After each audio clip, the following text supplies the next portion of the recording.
Hi, this is Trey Passer. Welcome to my review of Space Jam: A New Legacy. Of course, this is, I guess, it is a sequel, I guess, but it's not a sequel in a way. Because, of course, Michael Jordan did the version when he was playing. So LeBron, who was basically the number one player in the world, so I guess it was obvious that he would make a movie with the Looney Tunes. And let's say my expectations were sort of high for this movie. I was expecting, see some great animation and a great story and stuff, but I'm sorry, this comes off as completely kind of average to me, which is a shame because I think that, you can tell they spent money on this. Obviously blending the live action with the animation and stuff, and even animating LeBron and stuff, so that you thought that would be good, but the story is just, it's just there. You see the story in the trailer. Basically, LeBron's youngest son he's into computers and stuff, and LeBron's trying to get him to concentrate on basketball. Give it his all, not having it. But LeBron's not understanding that his son wants to. Actually, he's into computers and gaming and some programming and stuff. But so there's that conflict there, and of course we get introduced to Don Cheadle's character, who, to me, he's the one that's having the most fun in this movie. Don Cheadle, his character, he plays this algorithm character that he's like, stuck in the computer, and he kind of wants LeBron to, be the new star of his game, his new program that he came up with. But of course, LeBron doesn't want to do that. He wants to concentrate on basketball, of course, which pisses off Don Cheadle. So he can see since he's an AI, he can see and hear everything, and he winds up kidnapping LeBron's son and holding him hostage to actually play a game, a basketball game, LeBron's team against his team.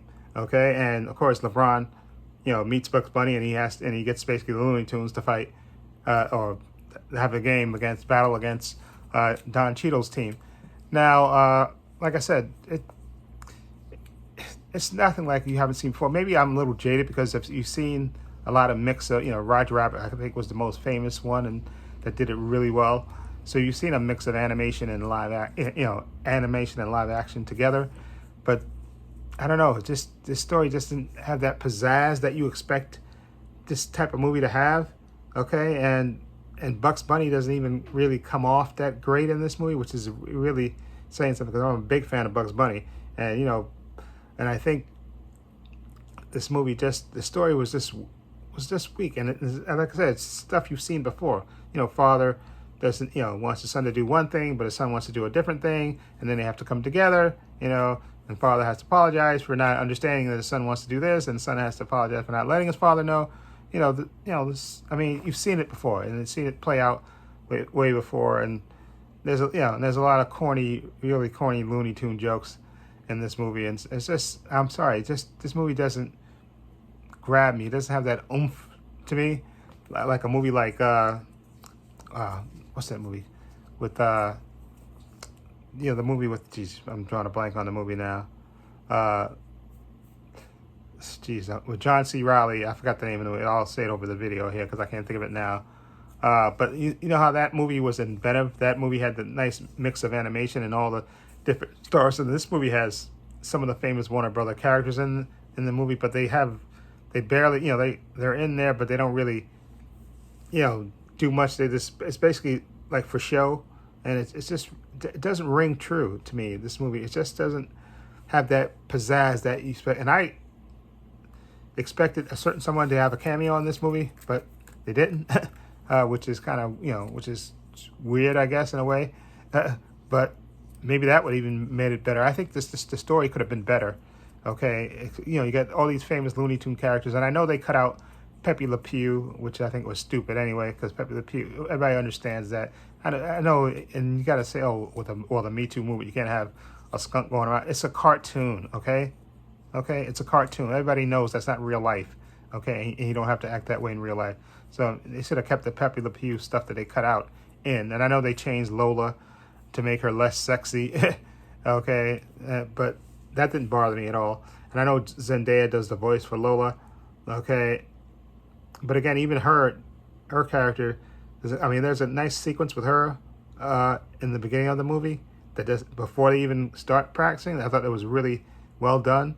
I think that was done. But again, even Daffy Duck, who I love, uh, he has a few quick quips here and there, but nothing that's extra memorable and stuff. You've seen most of his quips in the trailers, and it's just this movie just doesn't have that that you expect it to be. And I don't know, Malcolm Lee, who's I think he's Spike Lee's brother, but I expected more, I guess, and maybe they should have gotten I think a top-notch animator to do this, somebody that's done it before, I think, and definitely come up with a better story, because, like I said, you've seen that story time and time again about father misunderstands son, wants his son to concentrate on this. Son doesn't really want to do it, but he has to go along to please his father, and then his father comes around eventually and understands that his son wants to do his own thing, and he has to let his son do his own thing. You've seen that so many times. And like I said, the only person that comes off really good in this movie, to me, is Don Cheadle. Don Cheadle looks like he's having a ball, and he has some of the best lines in this, and some of the best animation and interaction with the Looney Tunes and the characters and stuff. He really comes off really well in this movie. I think Don Cheadle is the only one, to me, that comes off really good in this movie. LeBron James is LeBron James, okay, and he's okay. You don't expect great acting in this type of movie anyway, and stuff. And he has to show that he cares for his son. I thought that part was, it was okay, but it's just that the story just didn't have that that I expected to have. Like I said, there's way better animated movies that are out there that you could see, and it's a shame, because I know they put a lot of money into this movie and stuff. And you know what? I thought LeBron James was even better, and that was that movie Trainwreck. That he had like a little cameo in that movie. I thought he was really good in that, and maybe he'll find his own niche doing other things if he wants to do movies and stuff. But this one, I'm sorry to say, it just doesn't have that ring to it. It doesn't have that oomph to it. Okay, like I said, I can't think of the name of the movie with John C. Reilly and what's called girlfriend, Jimmy Kimmel's ex-girlfriend. Those two people. Okay, I'll put it over the video because I can't remember their names to save my life right now.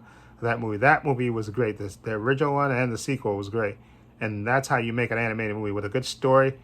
You take those interesting characters, and LeBron's an interesting character, and of course the Looney Tunes are interesting characters that we've seen from years and years past.